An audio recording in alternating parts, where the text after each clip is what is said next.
வணக்கம். சமீபத்தில் தெலுங்கானா முதலமைச்சர் ரேவந்த் ரெட்டி அவர்கள் அவங்களோட சட்டசபையில் தெலுங்கானா சட்டசபையில் கூறிய கருத்துக்கு உச்சநீதிமன்றம் ஒரு கண்டனத்தை தெரிவிச்சிருக்காங்க. அது நமக்கு எந்த வகையில் எக்ஸாமுக்கு பயன்படுது அப்படின்னு சொல்லி பார்க்கலாம். ஸோ அந்த விஷயம் என்ன அப்படின்னா, காங்கிரஸ் 2023 தெலுங்கானாவில் வென்று வராங்க. அதுக்கு ரூலிங் பார்ட்டி அதுக்கு முன்னாடி பாரதிய ராஷ்ட்ரிய சமிதி பிஆர்எஸ் அப்படின்னு ஒரு கட்சி ஆட்சியில் இருந்தாங்க. தெலுங்கானாவில் காங்கிரஸ் வென்ற உடனே இந்த பிஆர்எஸ் கட்சியிலிருந்து 10 எம்எல்ஏக்கள் இந்த கட்சிக்கு கட்சியில் இணைகிறார்கள். பிஆர்எஸ்லிருந்து காங்கிரஸில் இணைகிறார்கள்.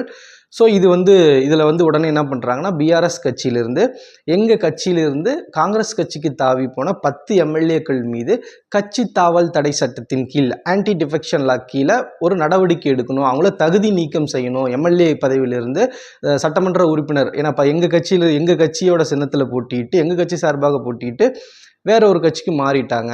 அதனால் அவங்க மேலே நடவடிக்கை எடுக்கணும் அப்படின்னு சொல்லிட்டு அந்த சபாநாயகர் தெலுங்கானா சட்டசபையோட சபாநாயகர்கிட்ட கோரிக்கை வைக்கிறாங்க. சபாநாயகர் அது மேலே எந்த ஒரு நடவடிக்கையும் எடுக்காமல் இருக்காங்க. உடனே என்ன பண்ணுறாங்கன்னா, இவங்க உயர்நீதிமன்றத்துக்கு போகிறாங்க. தெலுங்கானா உயர்நீதிமன்றத்தில் வழக்கு தொடுக்கிறாங்க. உயர்நீதிமன்றம் என்ன சொல்கிறாங்கன்னா, 4 வாரங்களுக்குள்ள உடனே இதுக்கான ஒரு முடிவை எடுக்கணும் அப்படின்னு சொல்லிட்டு சபாநாயகருக்கு சொல்கிறாங்க. உடனே தெலுங்கானா அரசின் சார்பாக சட்டமன்ற செயலாளர் உடனே அந்த உயர்நீதிமன்ற டிவிஷன் பெஞ்சுக்கு போய் இதுக்கு குறிப்பிட்ட அவகாசம் எங்களுக்கு வேணும் அப்படின்னு சொல்லி கேட்கறதுனால சரின்னு சொல்லிட்டு, இல்லை இன்னும் சபாநாயகருக்கு ஒரு குறிப்பிட்ட காலம் வேணும்னு சொல்லிட்டு அவங்க சொல்றதுனால அதை எதிர்த்து திரும்பவும் பிஆர்எஸ் கட்சியோட எம்எல்ஏ திரும்ப என்ன பண்றாங்கன்னா, அந்த கட்சியை சார்ந்த நபர்கள் உச்சநீதிமன்றத்துக்கு போய் இங்கே இந்த தீர்ப்புக்கு எதிராக உடனே இந்த 10 எம்எல்ஏக்கள் எங்கள் கட்சியிலிருந்து தாவி போன அந்த எம்எல்ஏக்கள் மீது உடனடியாக நடவடிக்கை எடுக்கணும் அப்படின்னு சொல்லிட்டு வைக்கிறாங்க. ஸோ இந்த மாதிரி தீர்ப்பு போயிட்டு இருக்கும் போது தான் என்ன சொல்கிறாங்கன்னா, சட்டசபையில் தெலுங்கானா சட்டசபையில் அந்த மாநிலத்தோட முதலமைச்சர் திரு ரேவந்த் ரெட்டி அவர்கள் என்ன சொல்கிறாங்கன்னா, அந்த 10 எம்எல்ஏக்கள் எங்கள் பிஆர்எஸ் கட்சி பாரதிய ராஷ்டிரிய சமிதி கட்சியிலிருந்து காங்கிரஸில் இணைந்தாலும் கூட, அவர்கள் தகுதி நீக்கம் செய்யப்பட்டாலும் கூட தேர்தல் நடக்காது, இடைத்தேர்தல்லாம் நடக்காது அப்படின்னு சொல்லிட்டு அவர் அரசியல் பாணியில் உள்ள சொல்கிறாங்க. உச்சநீதிமன்றம் இதற்கு கண்டனம் தெரிவிக்கிறாங்க. என்ன கண்டனம் தெரிவிக்கிறாங்க? இதுதான் நமக்கு எக்ஸாம் பாயிண்ட் ஆஃப் வியூவில் வேணும். எந்த சட்டத்தை மேற்கோள் காட்டி கண்டனம் தெரிவிக்கிறாங்கன்னா, இந்திய அரசியலமைப்பில் 52வது சட்ட திருத்தம் செய்யப்பட்டது. ஸோ இந்திய அரசியலமைப்பில் தற்போது பார்த்திங்கன்னா 12 அட்டவணைகள் உள்ளன. இப்போ 12 ஷெடியூல்ஸ் இருக்குது.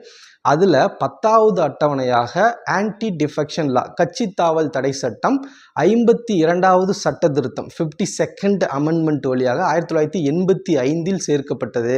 அதன் அடிப்படையில் என்னன்னு பார்த்தீங்கன்னா, ஒரு கட்சியின் சின்னத்திலிருந்து ஒரு கட்சியிலிருந்து தேர்ந்தெடுக்கப்பட்ட சட்டமன்ற அல்லது நாடாளுமன்ற உறுப்பினர்கள் வெற்றிக்கு பிறகு பிற கட்சிக்கு மாறினால் அவர்கள் மீது கட்சி தாவல் தடை சட்டத்தின் மீது கீழ் நடவடிக்கை எடுக்கப்படும், அவர்கள் பதவி நீக்கம் உள்ளிட்ட சட்டப்படி நடவடிக்கை எடுக்கப்படும் அப்படின்னு சொல்லியிருக்கு.